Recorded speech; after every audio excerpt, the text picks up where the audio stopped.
atheist activist assaulted by mob inside police van in India.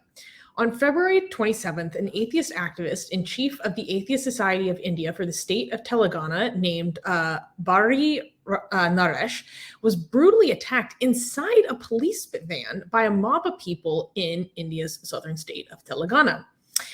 Naresh has already faced severe criticism and protests for his speech on the birth of the Hindu deity Ayyappa, which was described as, quote-unquote, sexually explicit.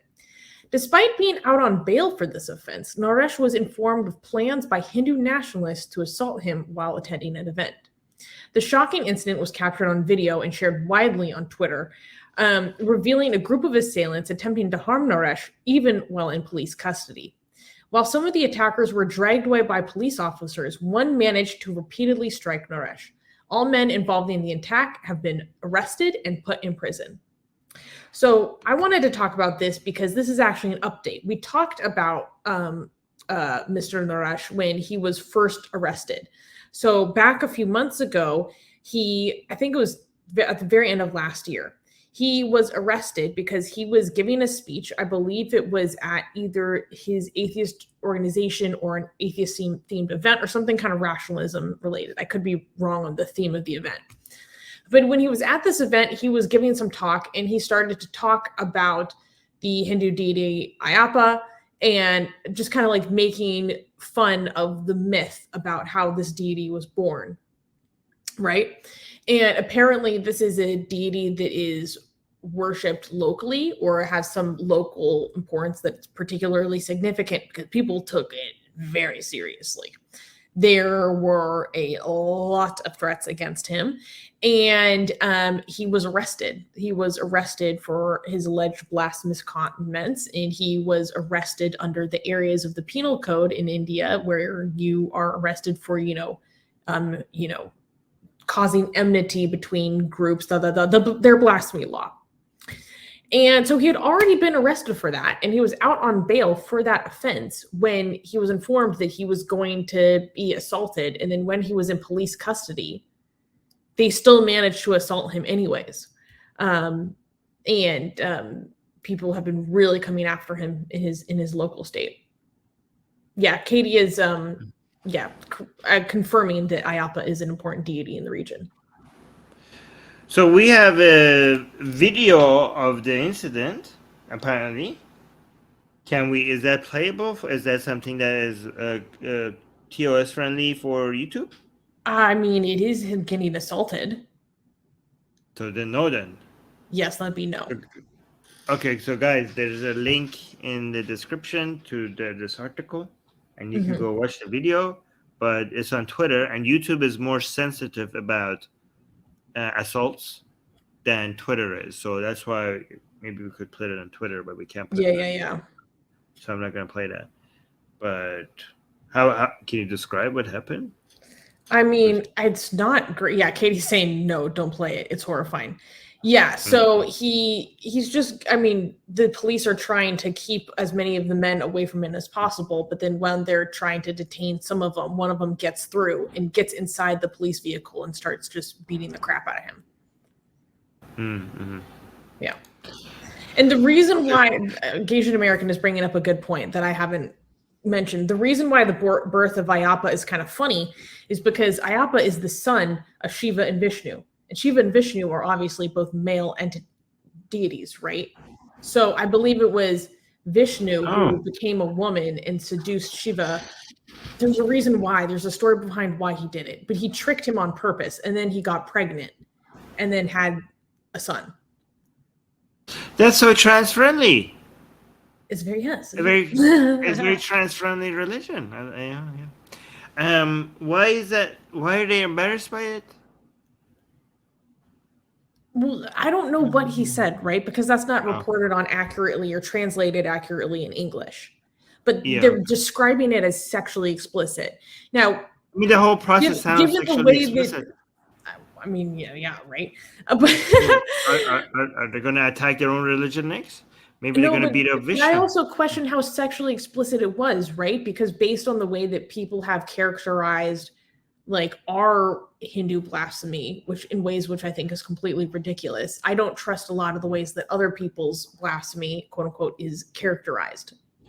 It's like so degrading and denigrating and I'm like, really? Is it though? You know what? Who this reminds me of? Another male god that gave birth. Zeus. Yeah. Zeus gave birth to Athena on his thigh. No, I thought it was from his forehead. It is two different stories. Athena came from his forehead. No, he had a headache. Oh. And Hephaestus had to come and split his skull open. There's different versions. I remember it was in his thigh. So there was, I don't know, there was two other gods that one of them was harassing, another god was harassing a female god, and he came, and the cum dropped on the version that I read on Zeus's knee, and his thigh, and his thigh just immediately became pregnant. And then he had to, that's so crazy. No, that wasn't Athena. That did happen, but that was with someone else. That was Athena. I don't think so. Athena is the goddess that Zeus gave birth to as a male god. No, but okay, we're going to look this up. Kalu was saying Dionysus was born from Zeus's thigh. Dionysus. Oh, wait. So Zeus gave birth to two. Gave birth twice. So he gave birth from Athena. Oh, yeah. Athena is the wise one. So she came from the head. The other one came from the thigh. Exactly. That's why she had to come from the head. Zeus gets pregnant all over his body except the right place. Yeah. So amazing. By the way, these things were accepted back then. You know, Hercules dressed up as a woman. Did you know that? Yeah. Well, sometimes a lot of times they happen because of like missions.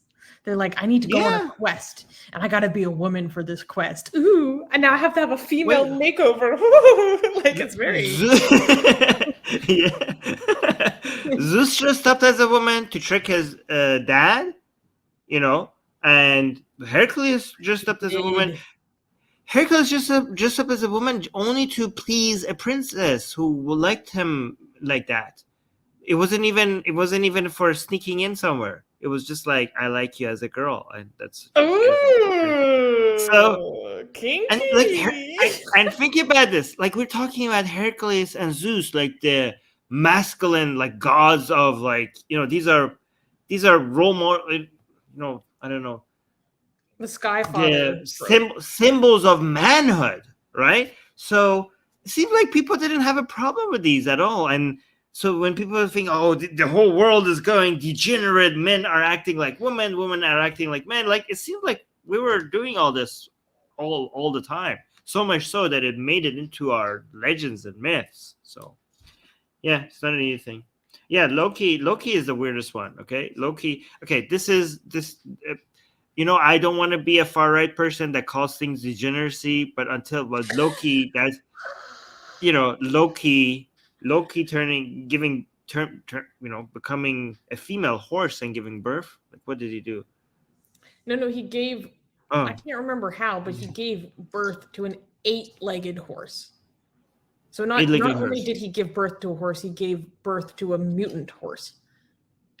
Yeah, okay. And he also gave birth to a snake that is as bigger than the world. Didn't he? Yes, a serpent. That came out of Loki. That came out of Loki. God damn. Yeah. You can now get the sexiest blasphemous art ever known to mankind for free. Too sexy to show most of it here on YouTube. We draw Muhammad, Hindu goddesses, sexy hijabi art, Jesus, Mother Mary, Japanese god, Greek gods, and much, much more. Click on the link below where it says get our free blasphemous art.